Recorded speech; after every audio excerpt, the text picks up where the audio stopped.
and post this. So as I said, welcome to Intro to Epidemiology. So the first thing that I did want to discuss and start out with is a couple of the course updates and kind of things that we have left for the rest of this semester.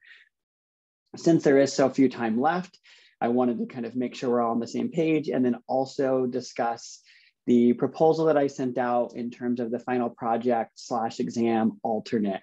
So we'll talk about that in just a moment. But other things that we have upcoming for this class, you have 2 homework assignments left. I just posted your homework assignment number 4 this morning, right before I started class. And so that's posted. That's going to be due in 2 weeks, or has a goal due date of April 18th, Sunday, April 18th at 11:59 p.m. So you have a little bit of time for that. And that is all on case control and cohort studies. You'll have one more homework assignment after that one that will, I'll post next week. And then you'll have until the end of April for your goal due date for that. And then that'll be all of the homework assignments for the class. And those will end a couple of weeks before the semester ends. Just like before the midterm though, everything has goal due dates. So as long as you submit it by the time that our final exam is scheduled for, which is right now, Saturday, April 15th, you will receive full credit. There's no penalties, no questions asked. You don't have to ask for an extension or anything. You just have to get it in by the end of the semester, essentially.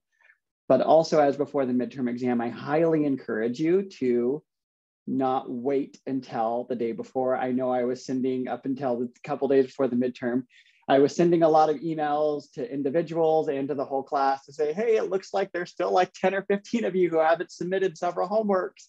Those are a big part of your grade, and I really don't want your grade to be impacted by not submitting a homework. So you have the 2 homeworks. We will have kind of regular quizzes every week to every other week. So I have the one quiz that's posted right now for this week. That quiz is a combo of you all voting on what you would want to do for your final exam / project, and then a singular question on case control and cohort studies to just compare and contrast case control and cohort studies, since that's the content we're talking about for this last 2 weeks. So that being said, and then the last thing that you have for the class besides the final project, final exam, which we'll talk about in a second, is you do have to meet with me one last time in office hours. I know you've already done it one time, so why do you have to do it again? It's because I like to continue to do check-ins, see how everyone is doing, not just in this class, but just overall, answer any questions that you might have. It could also be an opportunity for you to ask questions about your final project / exam and whatever we decide to move forward with there. So you just have until the end of the semester to schedule something with me. But as always, don't wait until the last week, because my schedule does fill up. And I will say I'm on a few committees on campus that are, like, for example, next week on Tuesday, Wednesday, Thursday, each of those days, I have 6-hour-long meetings. I'm dreading it, but I have to sit on Zoom for 6 hours, Tuesday, Wednesday, and Thursday in one singular meeting. And I think they're going to give us like 1 10-minute break. So that is going to be a very fun week, but that also means my schedule is pretty jam-packed with not being able to meet. So try to find times in between, or the week after, or later this week, or whenever works for you. You can do that via Calendly. You can show up to the regular office hours that I hold that are just open. You don't have to make an appointment for those, or you can email or text me to schedule a time to chat. I've chatted with people after 5 p.m. on weekends. I know you're all busy. You have a lot of other classes and stuff going on. So don't hesitate to reach out to me if you need something for those. So any questions about that before we talk about the final exam, final project, and the alternate proposal that I've provided?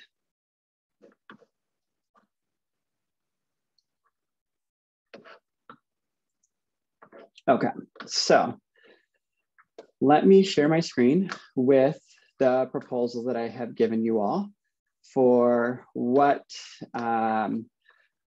I want you all to kind of give me some feedback and tell me whether or not you would rather do something like this, or, so the 2 options are that we keep things as they are.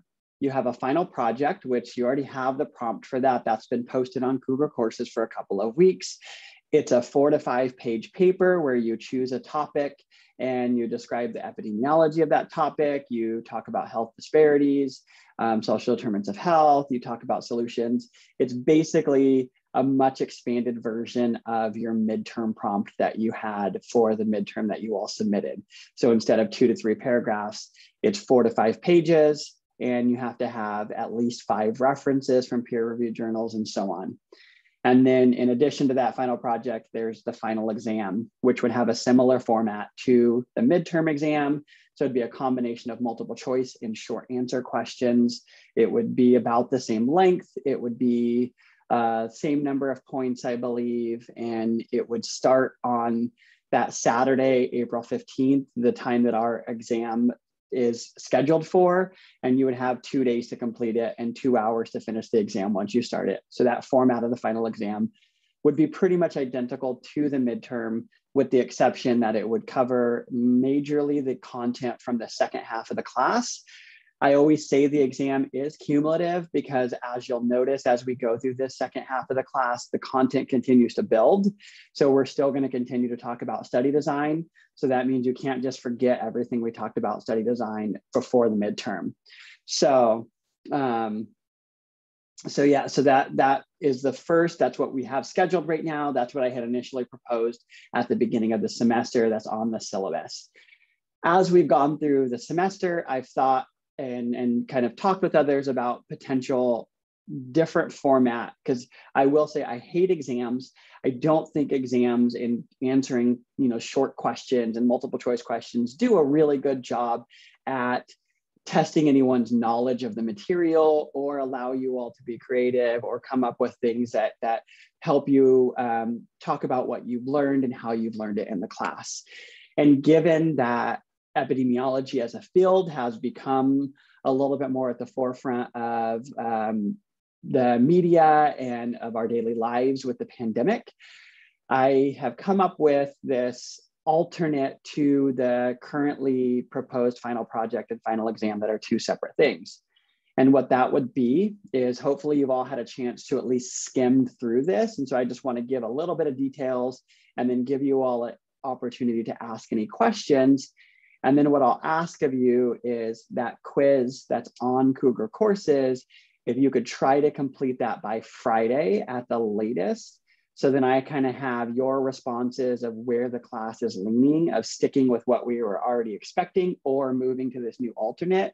So I can give you all a definitive and say, this is what we're doing on Friday. And then you move forward with that. So this alternate proposal is, we've had several different sections of the course up until this point. We started out by talking about what is epidemiology, how we track disease. We talked about causal inference. We talked about study design. We're going to talk about screening for disease in 2 weeks. We have lectures on chronic disease epidemiology and infectious disease epidemiology. And then a major theme throughout the entire course has been social and behavioral epidemiology and social determinants of health. So this alternate proposal is, instead of doing an exam where you would have a time limit, or instead of writing a paper, you will create short lesson plans and infographics, and then a short recording of you teaching someone else about 3 of the topics that we have covered in this class. So what that means is that all students, and this is where I talked to a student yesterday, and some of the language is maybe a little bit confusing in here, and that's why I have draft across this, to make sure that you know that this is not final and this is not definitive at this point, but I wanted to give you something to think about. Everyone will do something on social behavioral epidemiology and social determinants of health, because that has been something we've talked about throughout the entire semester. And to me, is an important part of understanding the health of the population, is understanding social determinants of health and how racism and discrimination affect the health of the population as a whole. So everyone would do a short 1 to 2 page information sheet about social behavior epidemiology. And then you would create a short presentation where the goal of it is to basically teach someone else about what social determinants of health are and social behavior epidemiology. So what you would do is you would say, hey, what if I wanted to teach my grandma or my friends or someone who's not in this class about this concept or about this topic? How should I teach it to them? What do they need to know about this topic? You would come up with a short, either PowerPoint presentation, or you can create a little cartoon. You can be creative. So the format of it is open. You could do something similar to do what I do for the recorded lectures for this class, where you just have a PowerPoint and then you do voiceover PowerPoint where you record yourself talking about the concept. And that recording would be anywhere from 6 to 8 minutes long. And you would do 3 of those. So if you're working individually, everyone would do a recording and a short lesson on social behavioral epidemiology. And then you would choose 2 of the other 5 topics. So you could say, do an information sheet and a recording on study design, and then you could do an information sheet and a recording on that first topic of what is epidemiology. And then your third one would be the social and behavioral epidemiology. For each of those, you would write that 1 to 2 page information sheet that is just a short, like, what is this topic? And then you would have that short presentation, and you would submit those 6 items in total as your final project, final exam.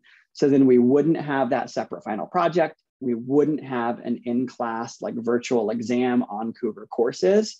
You would submit this on April 15th. You would be done with the class once you've submitted this, and you could submit it early if you want to. The other option is that you can work individually, or if you want, you could also work in teams of up to 2 people. If you work in a team of 2 people, there is a little bit of extra work because there's 2 of you, but it's not double the amount of work. But if you work in a team of 2, instead of choosing 2 of the topics of 1 through 5, you would choose 3 of the topics of 1 through 5, and then you would also do the social and behavioral epidemiology. So you would essentially be adding on 1 additional short teaching lesson and 1 additional short information sheet about that topic. But there would be 2 of you to complete that. So in essence, there's actually a little bit less work if there's 2 of you. And then if there's a team of 2 submitting it, what I would do is I'd have you evaluate each other, and then you would each have to tell me what parts you did. And each of you would have to record 2 of the recordings unless you let me know otherwise. So say you're just not comfortable doing a recording, we can talk and chat. And if there's something alternate we can come up with, and maybe your teammate does all the recordings, but you pick up somewhere else on the project. So that's my proposal. And then I did want to show you just an example of when I talk about these short infographic or information sheets that are here. I've posted some things that are very similar to what I'm asking for, but let me stop my share of my screen really quickly of this and share essentially what I'm talking about when I say something like that. So I've posted some of these for different topics in the class, but University of North Carolina at Chapel Hill, there's a group there that's created what they call the ERIC notebook. And what they do is they take different topics from epidemiology, and they do a short little 1 to 2 page. This particular one is longer. So, or actually this one's like 5 pages. So yours would not be nearly this long. But they do a couple of pages of like, what is this topic? So some of them are like 4 or 5 pages. Some of them are 1 to 2 pages. You obviously wouldn't need to go into as much details as they're going into in this. Yours would be more for a lay audience of just like, what is this topic in general? So the goal is to get you to think about the topics that we've discussed in this class, and how, if someone else asked you about epidemiology, how would you explain it to them in your own words, using language that they can understand and that they can digest? So that's the alternate proposal. What questions do you have about this? What are you all thinking at this point? And we can kind of, I can answer any questions and we can go from there.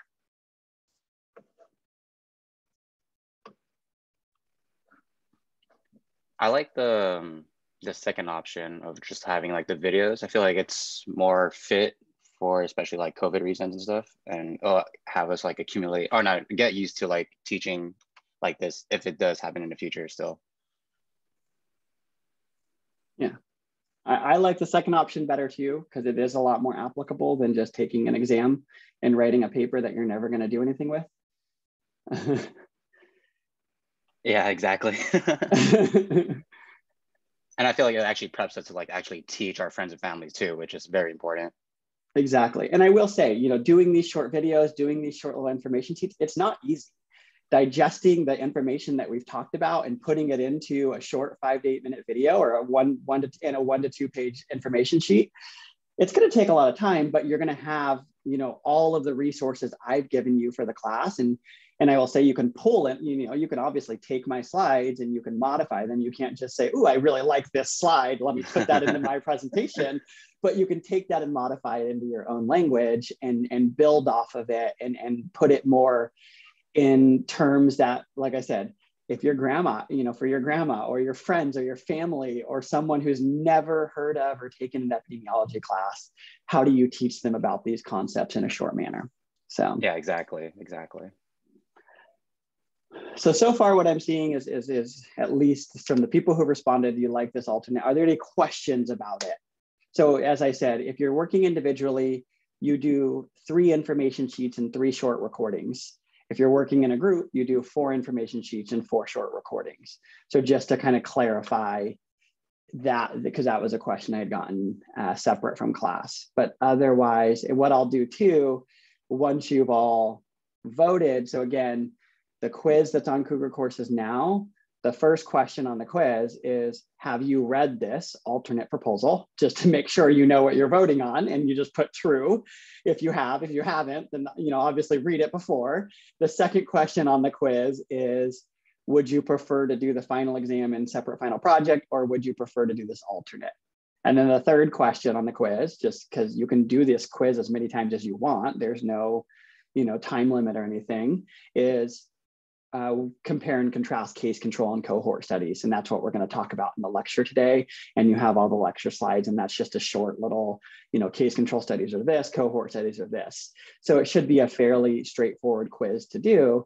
But I would like you to complete it as soon as possible, so I have at least the majority of responses. And based on kind of, you know, majority rules type thing, like if I get emails or if anybody is just completely opposed to this and you want to email me or say so separately, you don't have to speak up now, because I understand why you may not want to, but let me know what your thoughts are. And then I'll make a decision by Friday. And then in the Friday update to the class, I will tell you, this is what we're doing. So if it's this alternate, we're doing the alternate. Here's the final version of this proposal, which nothing will change from this draft other than just making sure I clarify any points and details. So,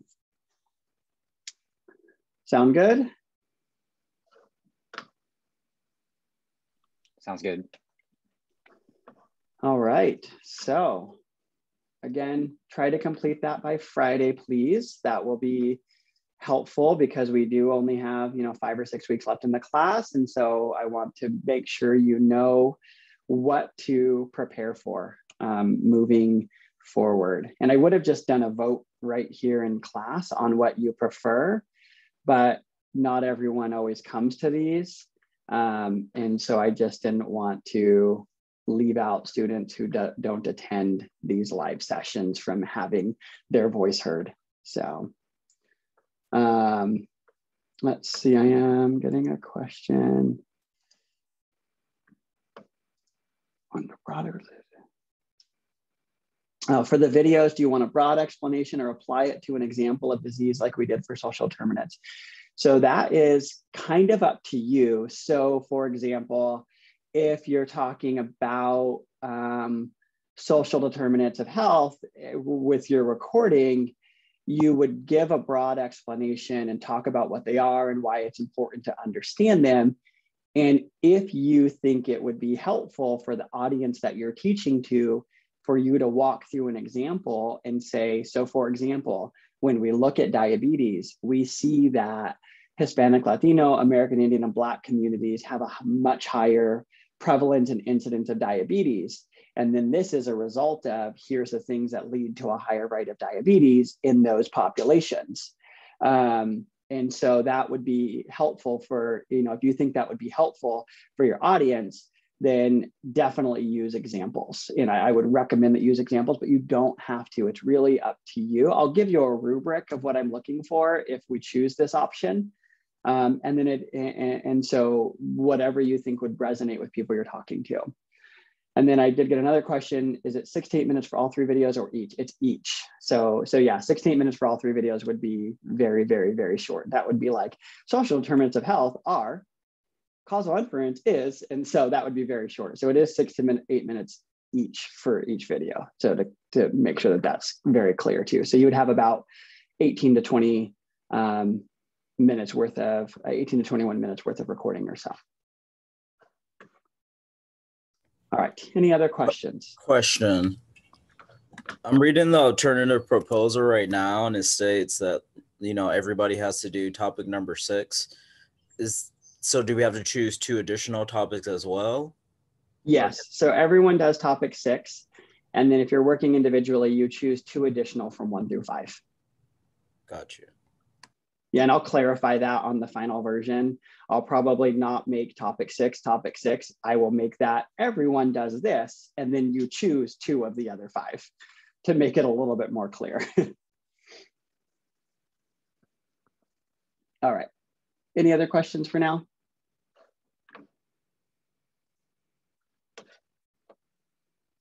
Cool.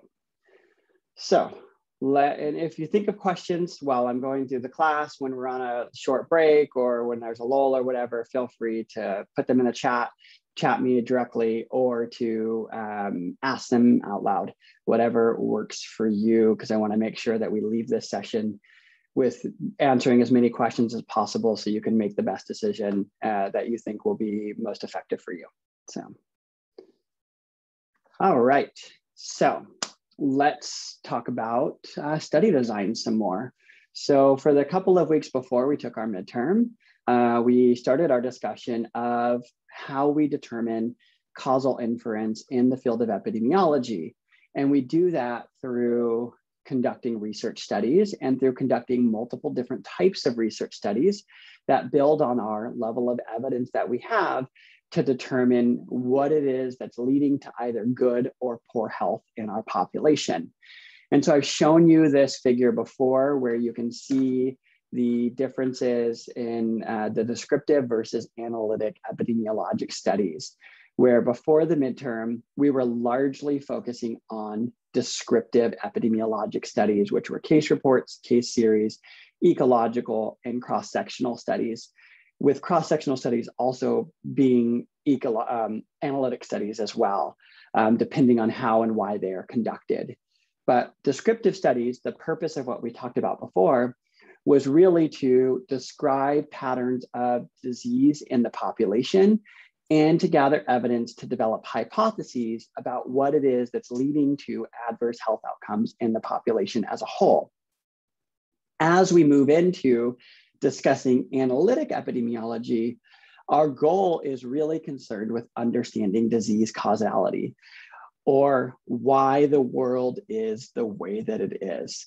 So why is it that certain people develop cancer or lung cancer or diabetes, or why do we have different rates of disease in different communities? And what are the things that we are exposed to? What are the behaviors that we engage in that all can lead to adverse health outcomes in the population as a whole? And as a reminder, when we talk about public health and epidemiology, what we are really talking about is what are the things that we can identify in the population as a whole that if we eliminate that exposure, so for example, if we get rid of smoking, what does that mean for the rate of lung cancer in our population as a whole? And we know that if smoking were to be eliminated altogether, that our rate of lung cancer would decrease drastically, because based on previous research, we have determined that smoking causes lung cancer. So eliminating that exposure, that behavior, greatly reduces the risk of somebody developing lung cancer and can reduce the prevalence and incidence of disease. So what we're aiming to do in analytic epidemiology is do that for other diseases as well. And so that's that notion of causal inference that we talked about before in the midterm, where essentially as if we continue to see things that are leading to adverse health outcomes, if we have conducted multiple rigorous research studies in analytic epidemiologic and experimental studies, we can make a conclusion and say, this is what is leading to these diseases in the population. We did that when we started to see the novel respiratory illness appearing in the population, and they were able to identify the SARS-CoV-2 virus as the cause of that novel respiratory illness, which is COVID-19. And so being able to identify SARS-CoV-2, the virus, allowed us to then develop mitigation and prevention strategies to reduce the spread of SARS-CoV-2 in our population as a whole.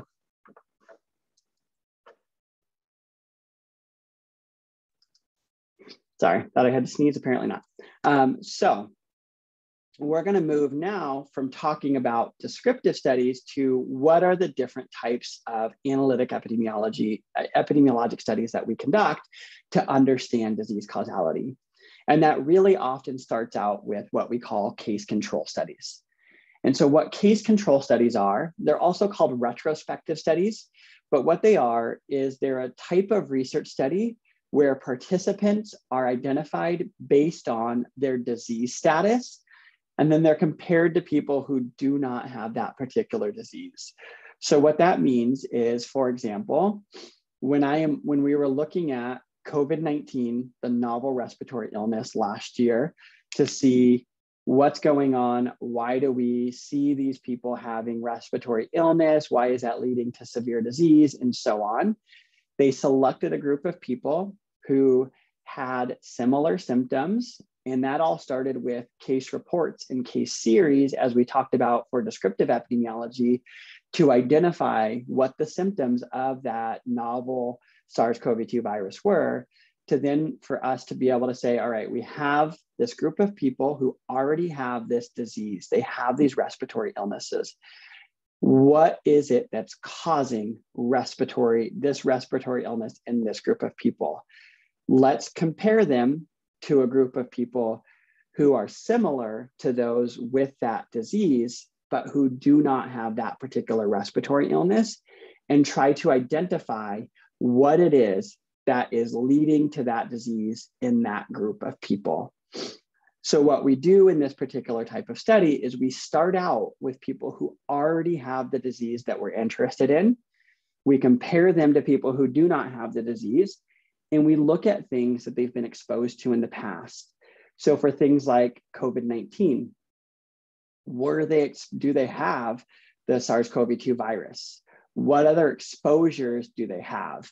And if we identify that everyone who has this COVID-19 disease, as we call it now, this new respiratory illness, then if everyone has SARS-CoV-2 and no one who doesn't have that disease has SARS-CoV-2, then we could start to make a distinction and say, all right, it looks like it might be this SARS-CoV-2 virus that's leading to this disease in this population. And then that allows us to then further test that hypothesis in additional studies to say, what is it about this virus that's potentially leading to this respiratory illness? And we can do that with almost any disease. The benefit to doing something like a case control study, where we're starting out with people who already have the disease that we're interested in, is that it, one, provides us a strength of the association between the exposure and outcome, where we can say someone who was exposed to this particular determinant or factor before they developed disease, they might be 5 times more likely to develop this disease, or 10 times more likely to develop this disease. But what's even more powerful about these studies and better about these studies is that they're great for rare diseases, where say we have a cancer that only affects 5 out of every 100,000 people in our population. So that means it's pretty rare, and it would be really difficult to recruit what we would call a random sample of people from our population who have that particular cancer. If we want to determine what's leading to that particular cancer in our population, what we would do is we'd say, all right, we have this rare cancer. Let's start out with 50 people and purposely say, I want to recruit 50 people who already have this cancer. I'm going to compare them to people who look very similar to them, or controls, so that the people who have the cancer, those are cases.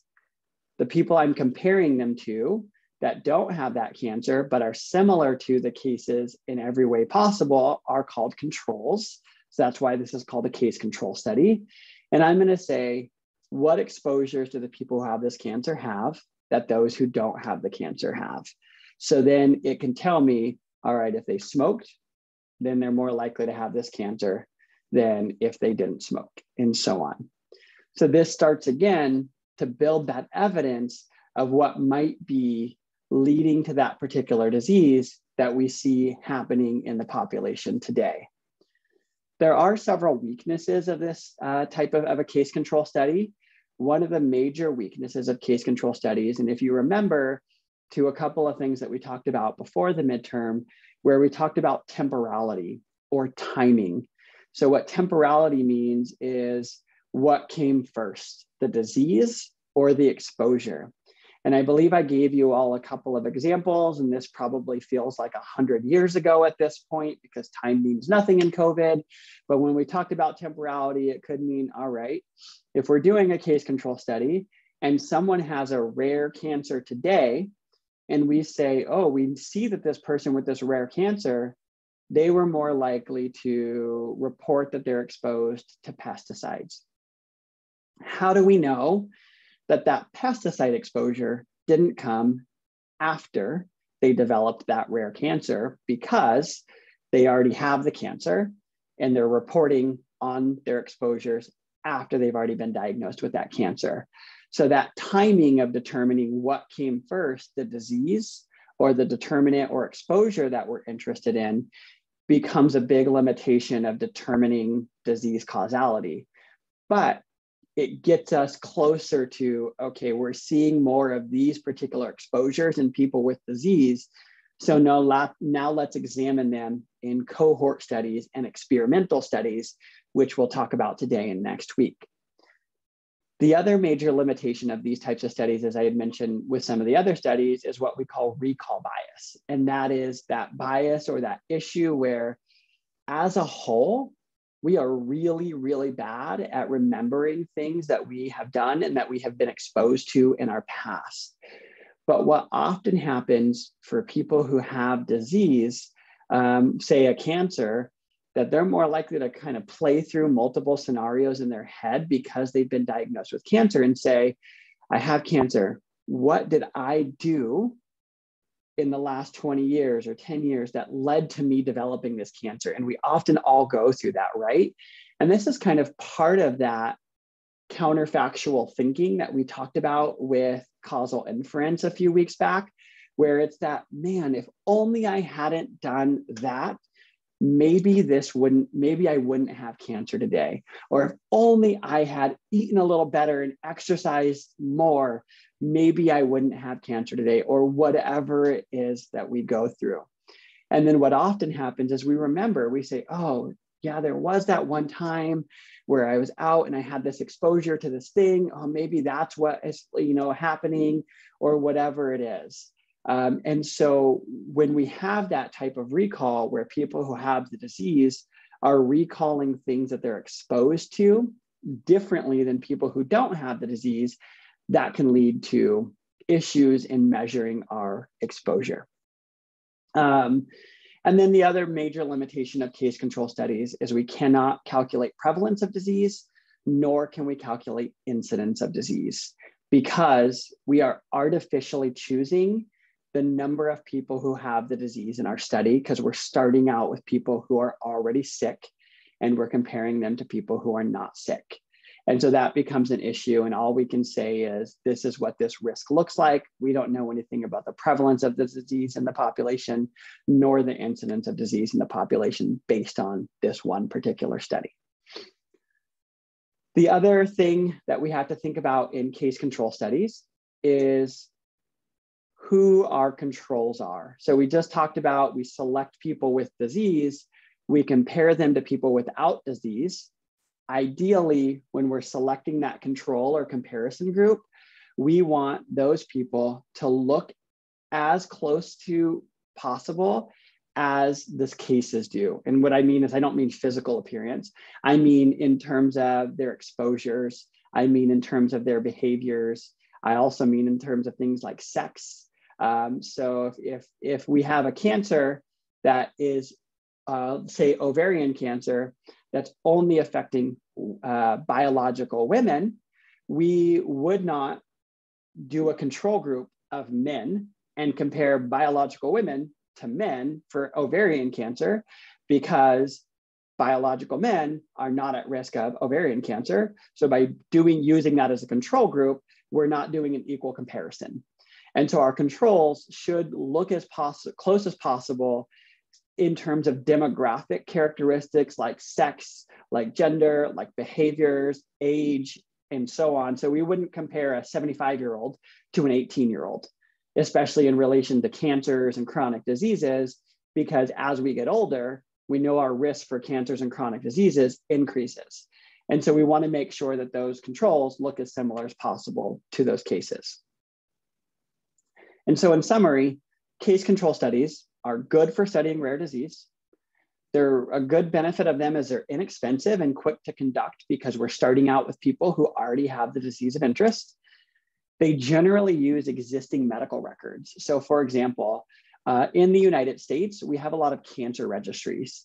And what those cancer registries are is that anyone who is ever diagnosed with cancer, typically through surveillance systems that exist in every state and that are run by states and the federal government, anyone who's diagnosed with cancer, their details about their case of cancer are actually put into a central registry that is able to track the development of different cancers and the prevalence and incidence of different cancers in the population.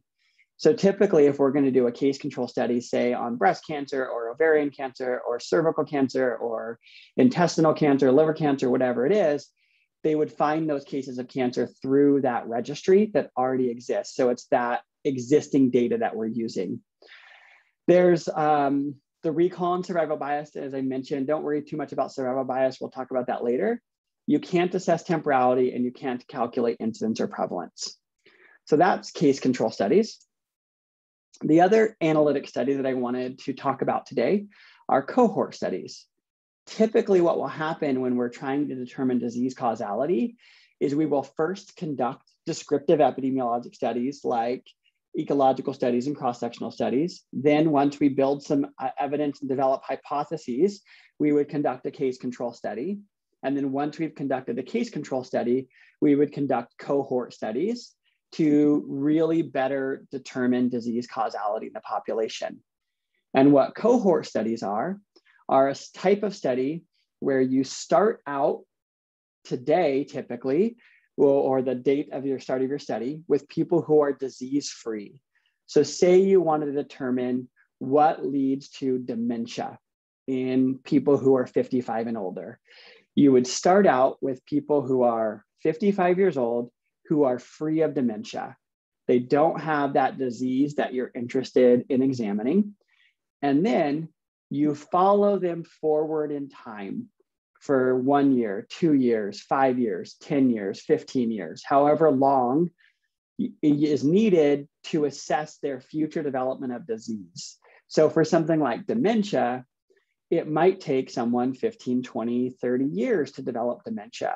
So that would mean if you start out with people who are 55 and you want to say what leads to development of dementia, you might have to follow those 55-year-olds for the next 30 years to examine things that are causally associated with the development of dementia. So cohort studies are a design in which you start out with disease-free people, You follow them forward in time to see who develops disease.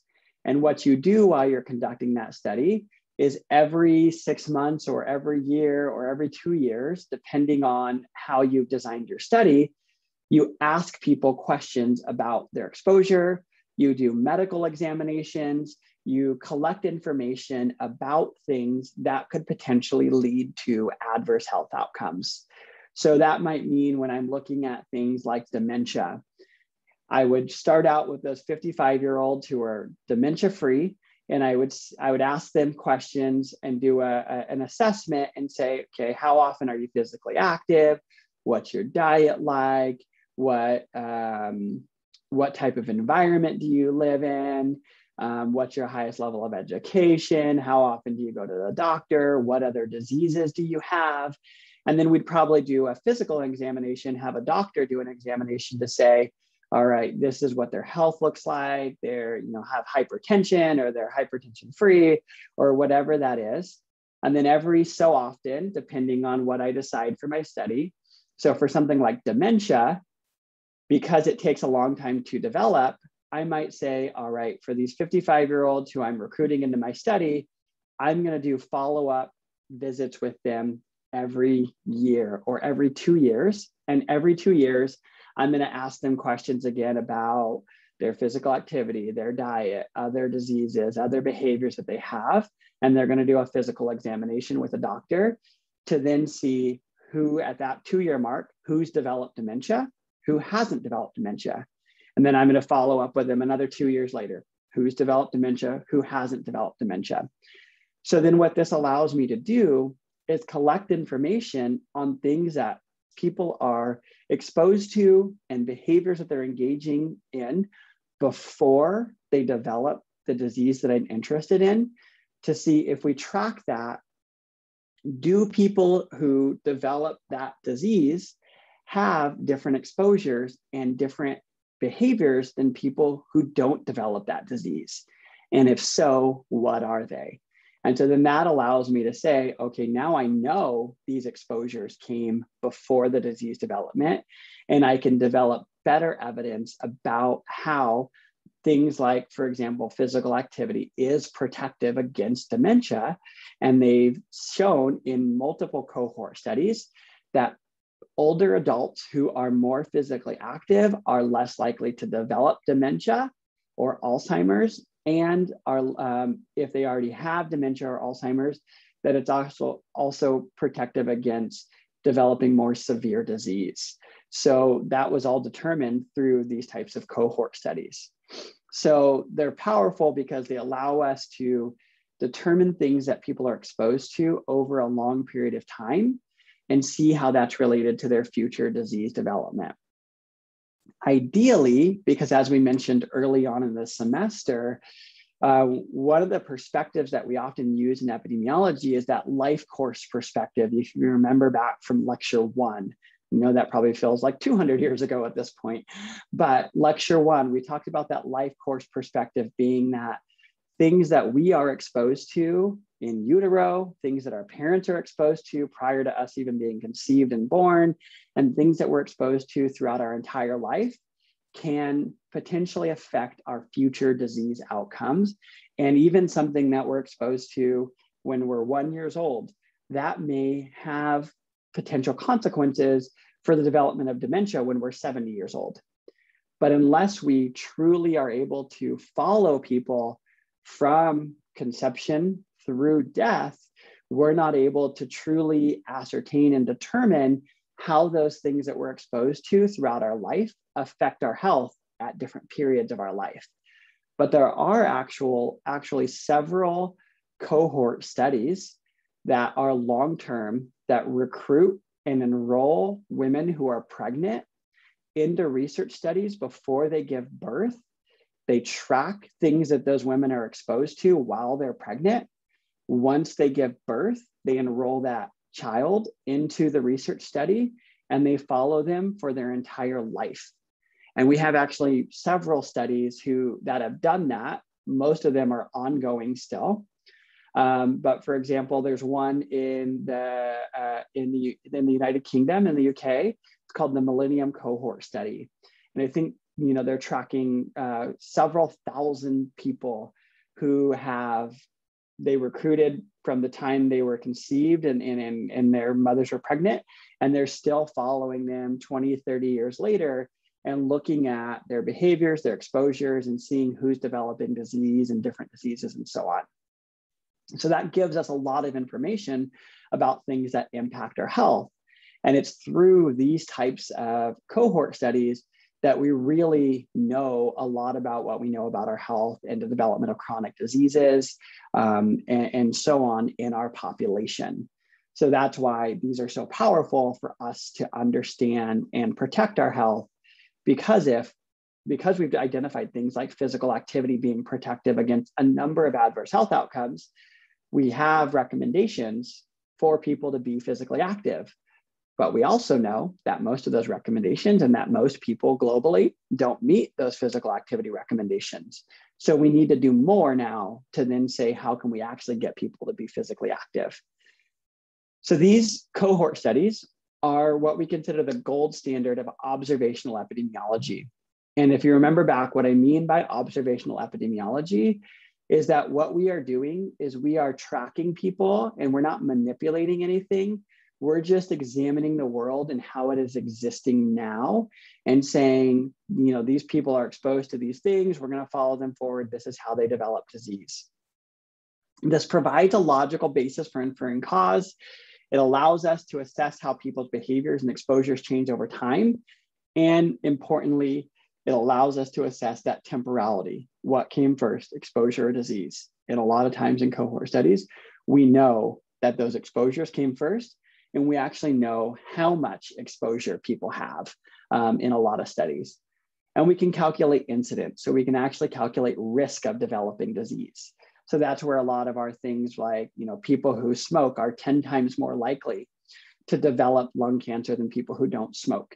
Those types of risk assessments come from conducting cohort studies. Some disadvantages, as you can imagine from what I've been describing, they're long, they're super expensive. They require following a large number of people. They're not good for rare diseases, because if we expect only 5 out of every 100,000 people in the population to develop a particular disease, we could follow 500 people for the next 30 years, and none of them may ever develop that particular disease that we're interested in. So that data is essentially useless for that disease. They face a lot of administrative challenges, like people leaving, having limited funding, being really expensive. Funding is the big one, where if we had all the money in the world, we would probably do a lot more large cohort studies. And actually, to give you an example, the United States started a large cohort study, what was it? Probably like 10 years ago. And the goal was to have different cities in different states where those were considered recruitment cities, where they were a research site, and different researchers in those cities were given funding to go out and randomly select people from the population to participate in a research study, ideally starting out with women who are pregnant or with families who are planning to have children, and then to follow them essentially until those children were, the initial goal was until they were 18, and then they moved it up until those children passed away. But what happened with that is it's still ongoing. One of the studies that does that is called the National Children's Study. The other one is the All of Us research project that's run by the National Institutes of Health. What's happened though over the years is the funding for that particular study has decreased. And so they've actually had to disenroll a lot of participants, stop collecting a lot of data. And so there's been a lot of issues with funding and changes in leadership and stuff that have led to it not being as good of a study as it potentially could be. It's still going to give us a lot of good information. The other really large study, and this is one that I've actually talked to several of you about, and I know many of you are planning to go to the military or have families who are in the military or who are veterans. Prior to coming to Cal State San Marcos, I worked at the Naval Health Research Center in Point Loma. So I worked at the Navy base as an epidemiologist. And what I did there was I worked on a cohort study of military service member and veteran health. It's the largest research study of military service members and veterans in the world. Well, we have the study has, so I still actually collaborate with them on several research projects. I worked there for 2 years before coming to CSUSM. But the goal of the study, so not to confuse this with the Millennium Cohort Study in the United Kingdom, it's called the Millennium Cohort Study. What the Millennium Cohort Study is they started recruiting military service members who had been in the military for less than 2 years in 2000. And at this point, they've recruited over 200,000 military service members.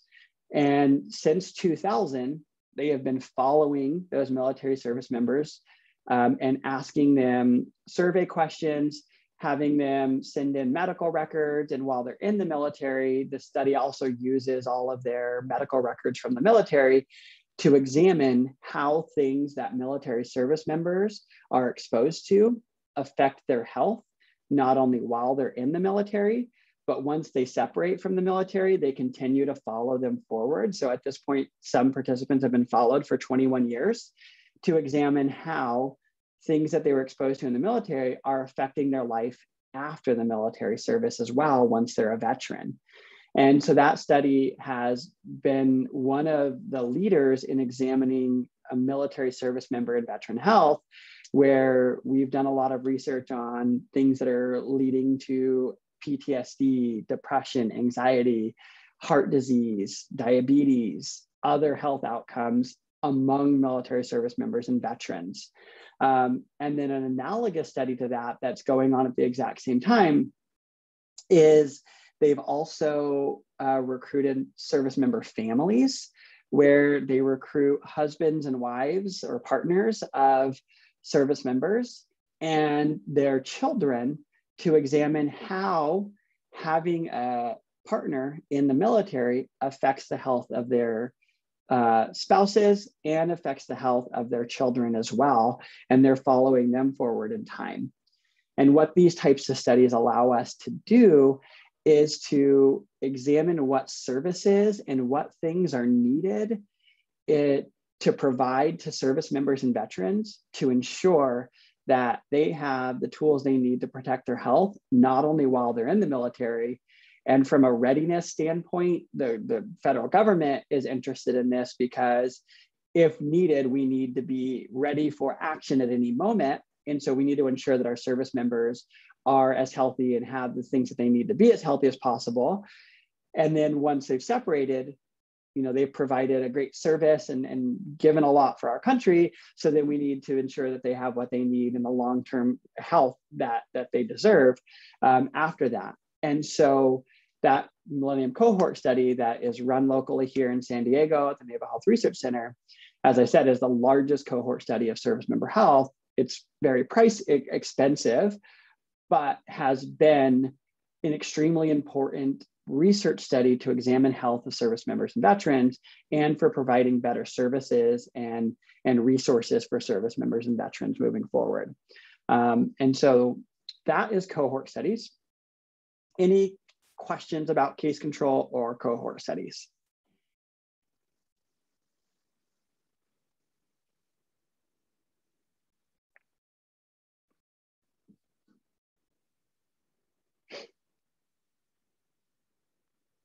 Cool. Let's take a 5-minute break, so till 10:31. And then we will come back, we'll do some calculations. So these are going to be kind of similar to the odds ratio, prevalence odds ratio and prevalence ratios that you calculated before the midterm. And so we'll kind of do a refresher, we'll do a couple sample problems, and we'll end just around 11 o'clock. So we're taking a break till, well, let's do 10:32 since it's 10:27 now. And then we will come back.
Okay, we'll get started in just a second.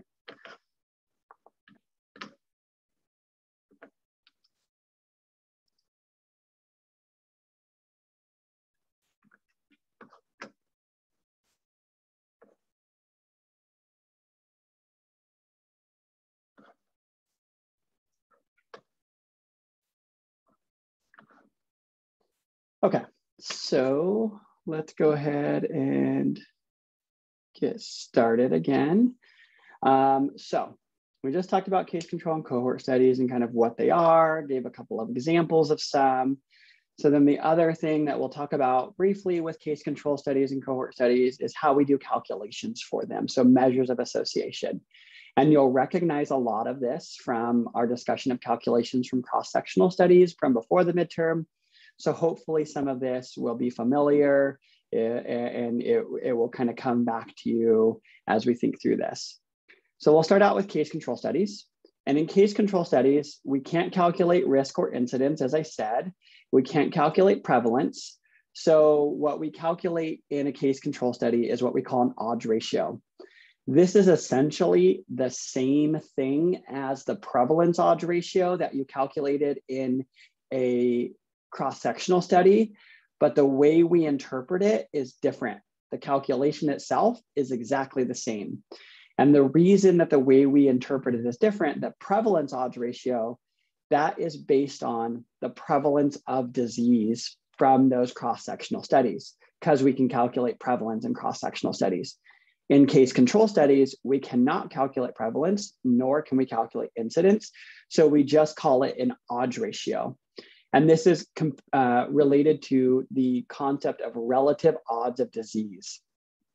So what a odds ratio is in a case control study is it is comparing the odds of exposure among cases to the odds of exposure among non-cases.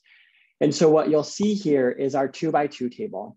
And our 2x2 table, we have a similar setup to what we had on the case cross-sectional studies. But what's a little different, instead of this saying disease positive, disease negative, cases go on our left, controls go on our right. That is essentially the same as saying disease positive on the left, disease negative on the right, because a case is a person who has the disease, a control is a person who does not have the disease.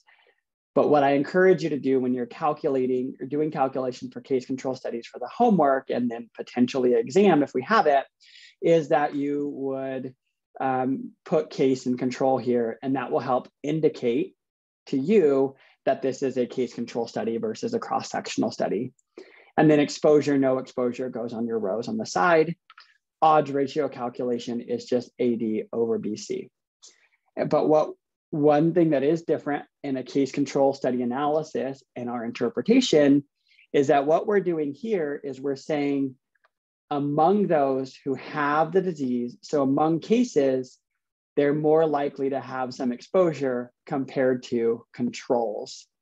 When we were doing interpretations for cross-sectional studies, we were saying among those who are exposed, they're more likely to have disease compared to those who are not exposed. I know that sounds like a very small difference. What matters about that difference, and when you're doing interpretations on homework and stuff, I'm not a very huge stickler on this, but why I talk about it is that what matters is in a case control study, you start out with people who already have the disease. So when we're talking about things that are associated with the disease, we say among those who already have the disease, because that's what I started with, this is what they've been exposed to compared to those who don't have the disease. And that's a little different than saying among those who have this exposure, they're likely to have this prevalence of disease compared to those without exposure. Again, on your homeworks and stuff, I'm not a super huge stickler, and I'm not going to say this is wrong because you used that wrong terminology, but it is something I want you to try to think about. And then it's also something that on the interpretation sheet for the measures of association that I've given you all, there's already the interpretations from case control studies. You can see those on there as well. Then the measures of association, we'll go through some examples in just a moment. I'm going to talk about the measures of association that we use for cohort studies as well. And those two measures of association that we use for cohort studies are called a relative risk and risk difference. The way we do these calculations is going to be very, very similar. What the relative risk is in a cohort study, and we can only calculate relative risk in a cohort study because it requires knowing the incidence of disease. And we can only calculate incidence of disease in cohort studies. We can't calculate incidence in any of the other studies that we've talked about thus far. So you'll see our 2x2 table is very similar. It's more similar to the cross-sectional 2x2 table where disease is on the left, no disease is on the right, exposure is the top row, no exposure is the bottom row. We can calculate incidence once we've filled in this 2x2 table. Incidence of disease among those who are exposed is equal to A over A plus B. And that's i.e., this means incidence in the exposed group. Incidence of disease in those who are not exposed is C over C plus D, or incidence of unexposed or non-exposed. That relative risk formula is equal to A over A plus B over C plus D. You'll notice this formula is exactly the same as the formula that you use for calculating the prevalence ratio. That prevalence ratio being when you were calculating A over A plus B, that was the prevalence of disease in the exposure. C over C plus D was the prevalence of disease and no exposure. In a cohort study, if you conducted a cohort study, that is now incidence of disease among those exposed and incidence of disease among those not exposed. So our formula for relative risk is equal to incidence in our exposed group over incidence in our unexposed group, or A over A plus B divided by C over C plus D. And again, we'll go through an example in just a moment. Same thing as your interpretations for your prevalence ratio and prevalence odds ratio. If your odds ratio or relative risk is equal to 1, that means there's no association between your exposure and outcome or disease. If it's greater than 1, that usually means that there's a greater risk or odds of disease among those who are exposed compared to those who are not exposed. And if it's less than 1, that means that there's a lower risk of disease in those who are exposed compared to those who are not exposed, or it's protective.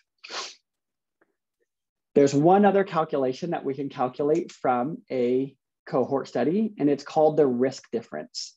This risk difference can only be calculated in cohort studies, again, because we need to be able to calculate incidence. And what that risk difference is that incidence in the exposed minus incidence in unexposed group, or A over A plus B minus C over C plus D. So you essentially use the same pieces of information for calculating your relative risk, but instead of dividing them by each other, you subtract them from each other. And what this does is it answers the question, what is the incidence of disease in the exposed portion of the population that is due to the exposure? Or essentially what this is answering, how many excess cases of disease do we have as a result of people being exposed to what it is that we're examining? So if we look at, for example, in our exposed group, their background, their level of risk is this green bar. And on the right-hand side, their level of risk, the non-exposed group is this green bar. All of that background risk, or what we would expect to see in the population as a whole, is what's equal to people who are not exposed. So our risk difference is essentially, what is this blue part, or that incidence of disease, that's as a result of that exposure? Because we know that even people who aren't exposed have a certain level of disease because of that multi-causality disease model that we use, where there are often multiple things that lead to disease outcomes. So for example, if we eliminate smoking, how many cases of lung cancer, if we see on average, 100 cases of lung cancer per 100,000 people in the population, how many cases of lung cancer would we eliminate if we eliminated lung cancer. And so we could say, if we got, or smoking, so we could say if we got rid of smoking, we would get rid of 98 cases of lung cancer per 100,000 people in the population. So that means only 2 people per 100,000 people would get lung cancer if we got rid of smoking. And I just made those numbers up in my head, but it tells you something about what's that excess risk due to that exposure. So again, relative risk tells us something about the strength of the association. How much more likely is someone to develop disease if they have an exposure? So for example, those who did not meet physical activity guidelines were 2.81 times more likely to develop dementia compared to those who met physical activity guidelines. The risk difference, on the other hand, says more about the public health impact, says those who did not meet physical activity guidelines had 65.69 excess cases of dementia per 1,000 persons compared to those who met physical activity guidelines. So what this tells me now, if everyone met physical activity guidelines, we would get rid of 65 cases of dementia for every 1,000 persons in the population. So that tells us more about the overall impact and the reduction in disease we would have if we had people being more physically active, or if we eliminated a exposure in the population. And so then just a quick summary of the studies so far. We've talked about case control, cross-sectional prospective. This will be helpful for you if we do those alternate projects. And then next week, we'll talk about experimental studies. So let's do a couple of sample problems for the rest of the time that we have together. So let's start out here. So National City began a new initiative to reduce the number of sexually transmitted infections among its 150,000 residents. Chlamydia is the most common sexually transmitted disease, with a duration that can vary from a few days to many months. To examine whether the program was effective at increasing condom use, researchers recruited 200 residents that had been diagnosed with chlamydia and 400 residents that had not been diagnosed with chlamydia. Everyone was asked about their condom use during sex to determine whether condom use was associated with chlamydia. So, based on that first part of the description, what type of study is this describing?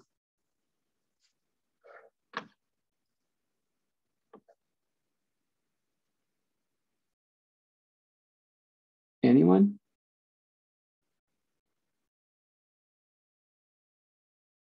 What did they start out with?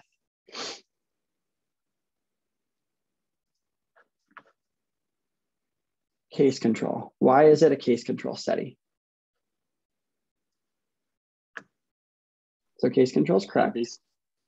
They started out with 150,000 residents who do not presently have a disease.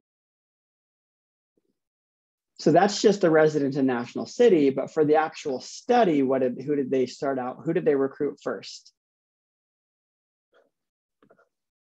200 residents that had been diagnosed with chlamydia. Exactly. So they started out their study and they said they recruited 200 residents that already had chlamydia. And then they compared them, their controls, to 400 residents that had not been diagnosed with chlamydia. Does that make sense?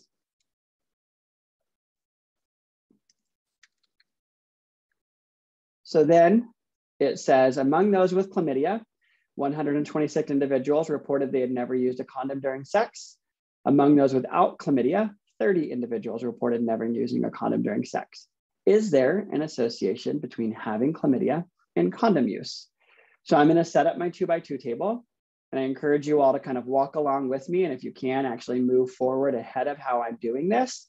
I'll kind of walk through this one and I'll have you all do the next one on your own. It may or may not be the same type of study though.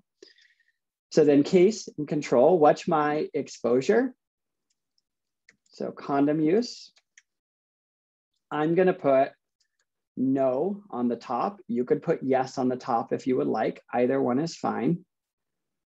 And then on the bottom, it's going to be condom use. Yes.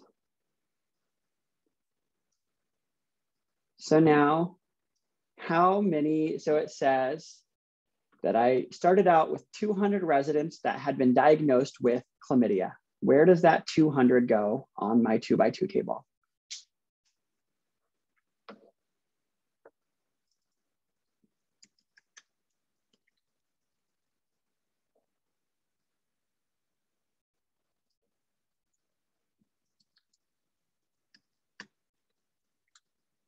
Anyone?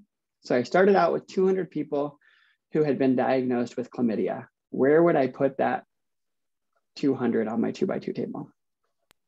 In the A plus C. A plus C, because that is my total number of cases. And then it says 400 residents that had not been diagnosed with chlamydia. Where would that go? B plus D. Yeah. Perfect. So then it says, among those with chlamydia, 126 individuals reported they had never used a condom during sex. So where does that 126 go? Right, top left corner. So A.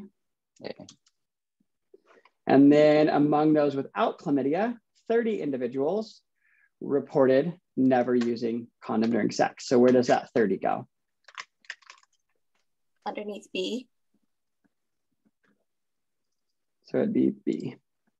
So then in order to fill in the rest, we would do 200 minus 126, and that gives us 74 people who had chlamydia who reported they used condom during sex, and 370 people who reported using condoms during sex who did not have chlamydia. So that would be my 2x2 table. So everybody kind of see how that's set up. And then our odds ratio is equal to AD divided by BC. So that equals 126 times 370 divided by 74 times 30. So what that equals is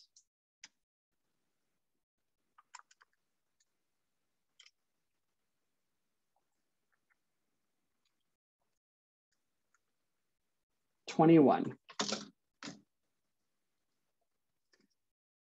So what that tells me, and the interpretation of this, and so I'm going to say it once and then I'll type it out after I said it, is that those with chlamydia, so those who are cases, are more likely to, or are more likely to report having never used a condom during sex compared to those without chlamydia.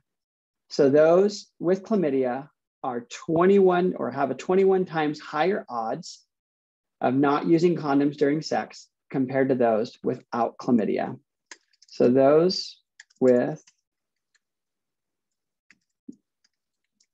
have a 21 times higher odds of not using condoms during sex compared to those without.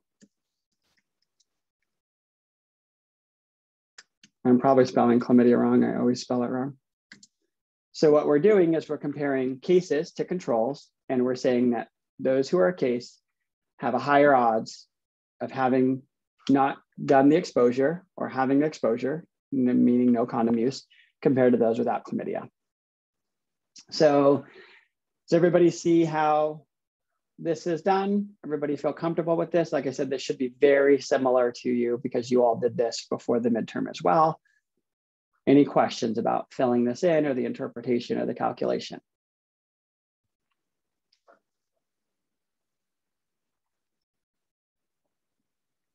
Cool. So let's go. I'm going to clear this. And then I'm going to go to the next slide.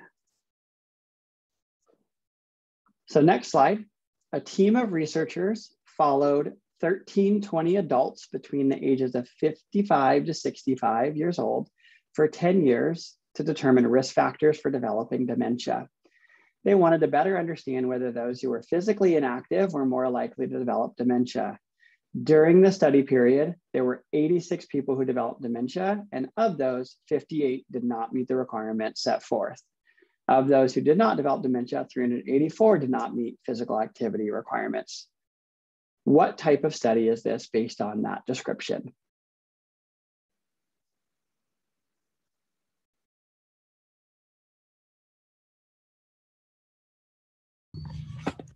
Is it a cohort because they followed 1,320 adults for 10 years?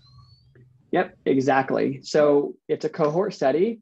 And what should tip you off that it is a cohort study is that it says that they followed people for 10 years. It could say they followed people for 6 months, they followed people for 20 years, they followed people for a year. The important part is that they started following people forward in time, and they started out with people who didn't have the dementia. So this is a cohort study. So now it says, what's the relative risk of developing dementia among those who do not meet physical activity guidelines? So I'm going to give you 2 to 3 minutes to work on this on your own. I want you to create a 2x2 table, fill it in with the information that you're given, and start calculating the relative risk. I'll give you a couple minutes to start working on your own, and then I will start walking through it slowly as well. But I want you all to start kind of thinking through how you would fill things in, because you will have to do this on your homework as well.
I'm going to kind of just slowly start filling things in.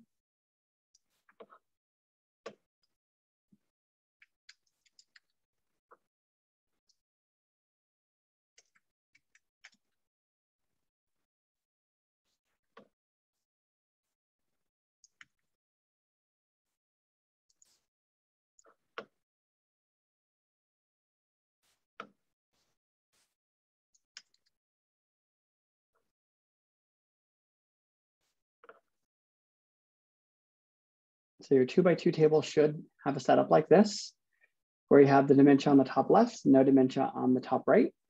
And then you could, for your exposure for physical activity guidelines, you could do it either way, where you have did not meet physical activity guidelines on the top and met physical activity guidelines on the bottom, or you could switch those. And we'll talk about what the interpretation would be if you switch those, but either one is correct. You just have to make sure you fill in the table correctly based on how you set it up.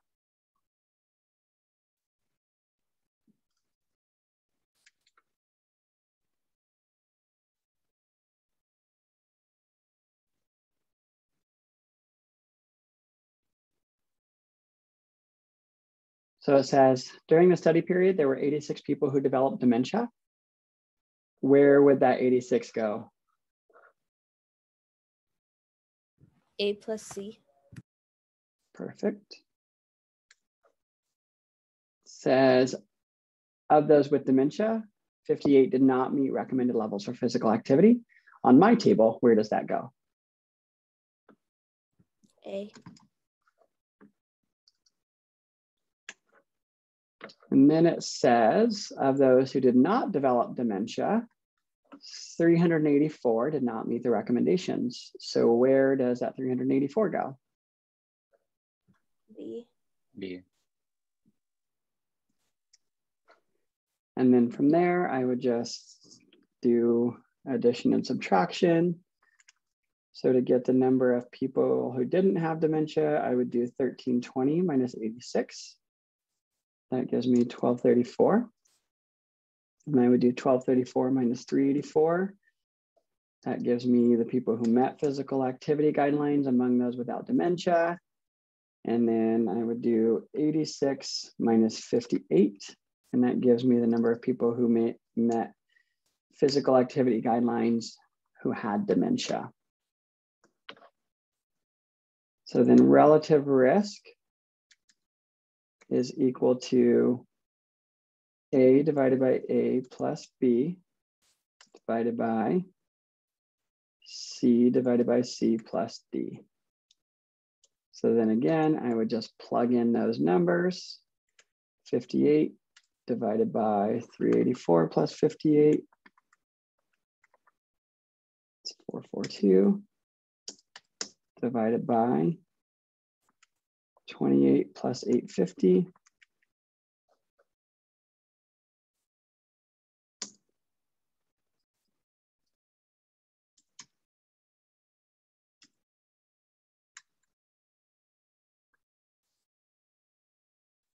So then my relative risk would be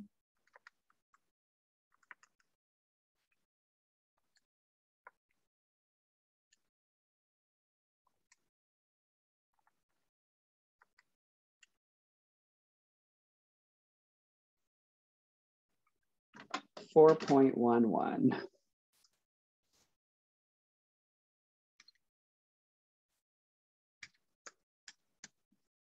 So what that tells me then, and I'll say it interpretation and then I'll type it out, that those who did not meet CDC recommended physical activity guidelines had a 4.11 times higher risk of developing dementia compared to those who met physical activity guidelines.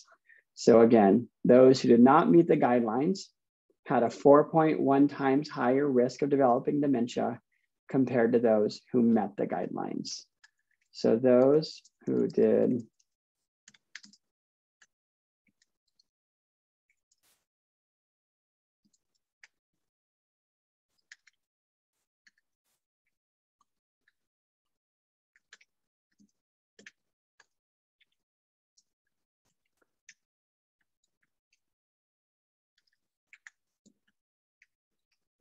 Any questions about that?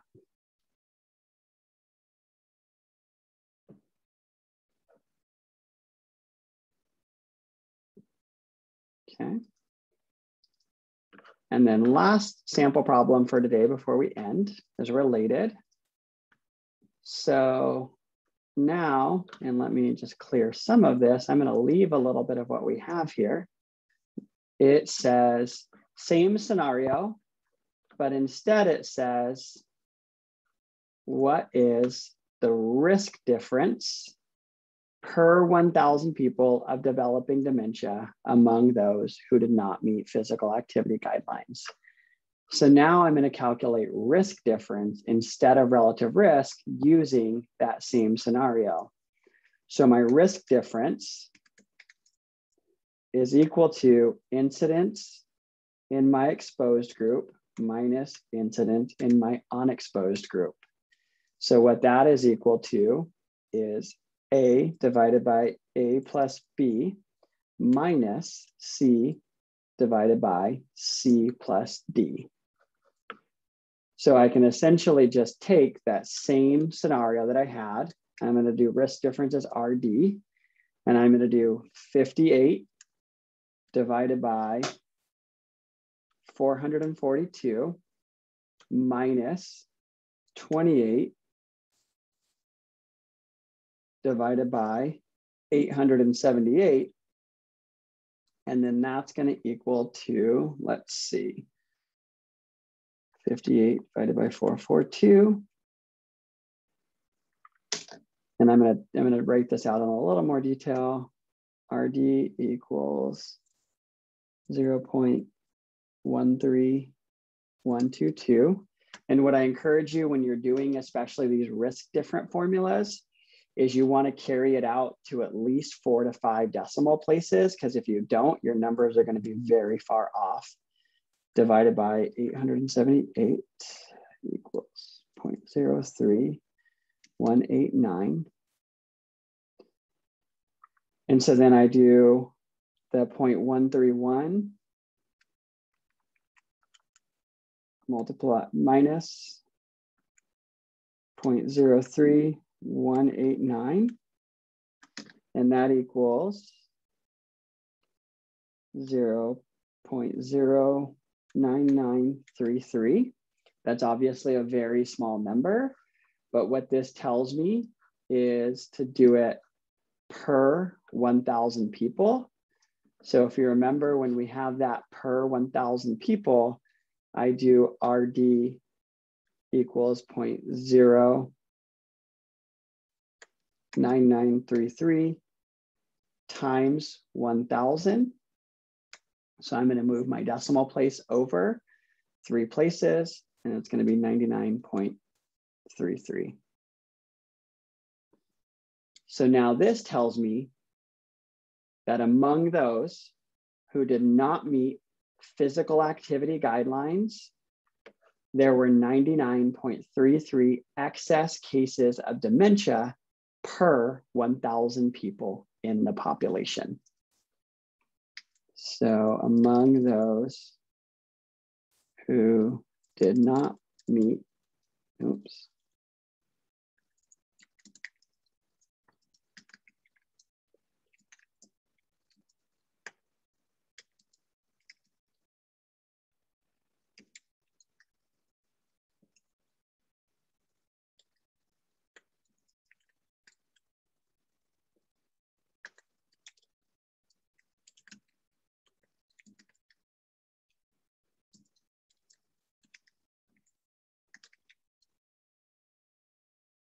Just ignore the typos. So among those who do not meet physical activity guidelines, there were 99.33 excess cases of dementia per 1,000 people compared to those who met the deadlines. So that's different from our previous calculation, which was our relative risk that said that those who did not meet guidelines had a 4.11 times higher risk of developing dementia. So this kind of gives us a little bit better a picture of, we have this much risk, but more than that, this is how many excess cases we see in the population. So that gives us more about the overall impact that if we were to get people to be physically active, what kind of impact that would have on the population as a whole. So any questions about any of these calculations? Any questions about case control or cohort studies? And importantly, any questions about the proposed alternate project/exam that I've given you?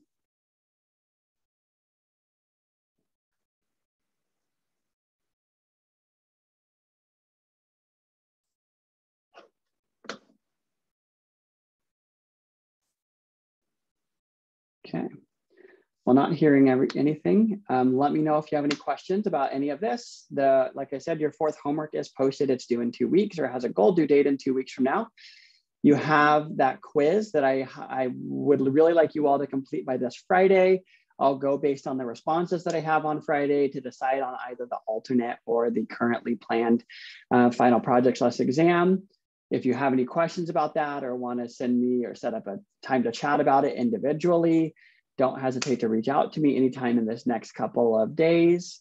And then I'll send you all an email with the final verdict of what we're going to do moving forward for the rest of the semester.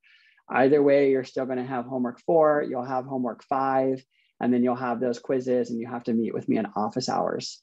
But if you need anything or have any questions, don't hesitate to reach out at all. It's great to see you all kind of virtually. Have a great rest of your week and weekend, and I will see you all in the live session next week where we will talk about experimental studies. Thank you all. Thank you, Professor. Bye, Professor. Bye, everyone. Thank you.